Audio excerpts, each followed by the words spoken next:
I oftentimes say you never know what kind of person is going to qualify for a triple P or bed bucking entry or Buchanan entry. But if it happens, it happens. And this person right here falls into that triple P category that was unexpected for me. But shout out to the individual that did send me this story, because they said they felt like this person, they should nominate them for a triple P entry. But in case y'all don't know who this is Susan Smith, who was infamous for murdering her 2 sons back in the early 90s and then claiming that a black man or black men were the ones who did it. I think by now pretty much everyone who's of a certain age or has done research on this woman knows exactly who she is and what she did. But fast forward to now, this woman is supposed to be getting parole. You know, she's eligible for parole. But there's one problem with her parole that's for her to be eligible. She's having trouble finding family to support her parole bid. That means even her family knows what she did was effed up all the way around it. They don't even want to help her. And I haven't seen any kind of GoFundMe's that were created for her, which is a good thing. But the fact that even her own family doesn't want to help her says a lot about who she is as a person. And why would they? This woman murdered her 2 children and then tried to pin it on what they would deem as the usual suspect or the usual likely suspect. So I'm gonna go ahead now and read this article that's coming from The Messenger. Susan Smith, who was serving a life sentence for the 1994 murders of her children, has been asking family members to support her upcoming parole bid. But a relative tells The Messenger that she's not finding it, or funding it rather. She wants affidavits and letters from us that show she's got a support system, the family member says. But that's a lot to ask of us. We still miss the boys. Smith was 22 when she let her car roll into John D. Long Lake with her 2 sons, Michael age 3 and Alex age 14 months, still strapped into their car seats. Now, if you thought that was interesting, that is only a small article. It's a very short article, but there was some more other articles that went along with this that was posted maybe a couple months ago.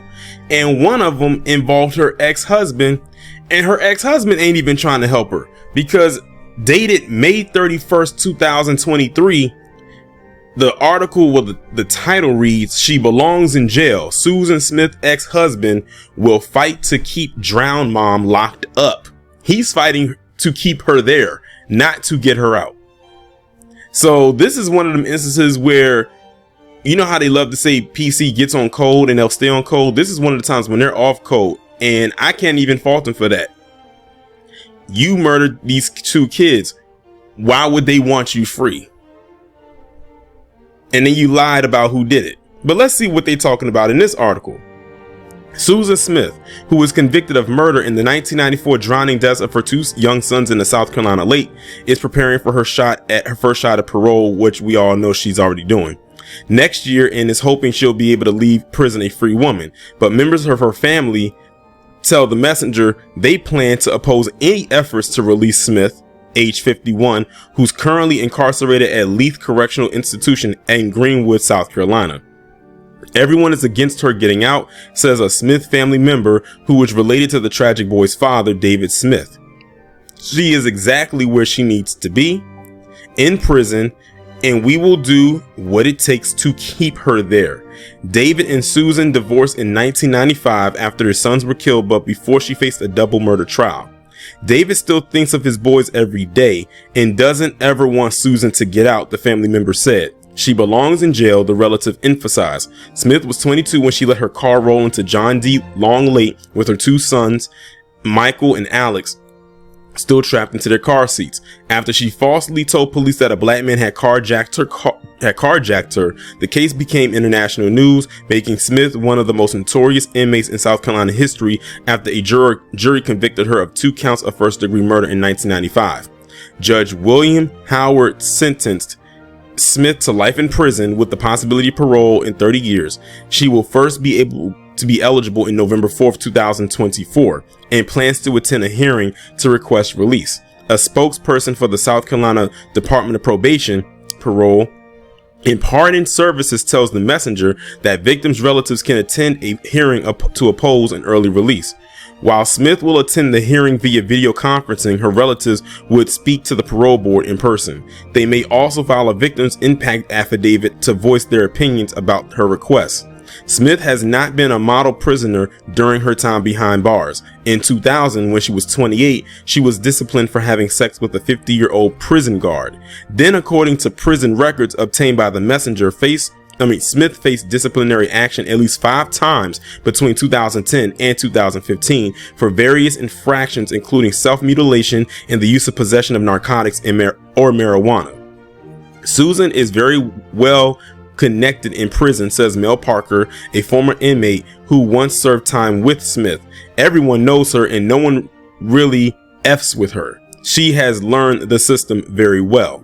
More recently, Smith has cleaned up her act, presumably in the hopes that she'll be granted parole. She's working very hard to change the perception of her, especially when it comes to the parole board. A family member who keeps in regular contact with Smith told the Messenger earlier this month. She says she's a different person than she used to be, said the kin. Earlier this year, Smith worked as a senior teaching assistant, tutoring other inmates seeking their GED. In March, she took on a new role as a ward keeper assistant, helping manage the daily operations of her housing unit. According to the South Carolina Department of Corrections, ward keeper assistants receive work credits which can shorten their jail time, but her turnaround hasn't impressed those who love Smith's sons. So she's got a job and is behaving herself, big deal, says the Smith family member. That's literally the least you can do after you kill 2 little boys. She's not going to get out from jail without a fight. So there you have it. Her family don't even want her out. And I say kudos to them. Nobody wants her out. And that just shows you right there that if this woman ever got out, bump black people going after her for the lies that she said, she's going to have to stay in hiding from her family. Because something tells me if she gets out of jail from whatever means, her family is going to, her former family is going to deal with her accordingly. Now, see, that's how you do it. You don't forgive someone who has done you wrong. And this is a family member. They didn't forget what this woman did almost 30 years ago. Black people didn't forget, considering that she could have got a black man hemmed up behind her lie. So her best bet is to stay in prison for as long as she possibly can, because from the sounds of it, she's more safer there than she is out on the streets. Because it sounds like her family or her former family ain't playing with her ass. Because usually they'll say, oh, we got to free this person, we got to free that person. They said, no, keep her there. She doesn't deserve to be there. You heard what the last sentence said. It says, big deal. She got a job or some jobs working inside of the prison. Like that's supposed to make up for the fact that she killed 2 children, and her children at that. So they're like, okay, are we supposed to feel sympathy for her? Because we don't. And that is exactly how it's supposed to go.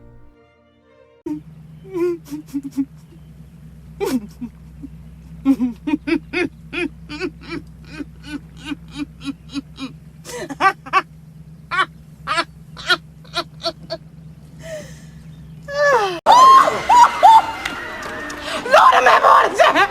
Damn, this is some scary shit.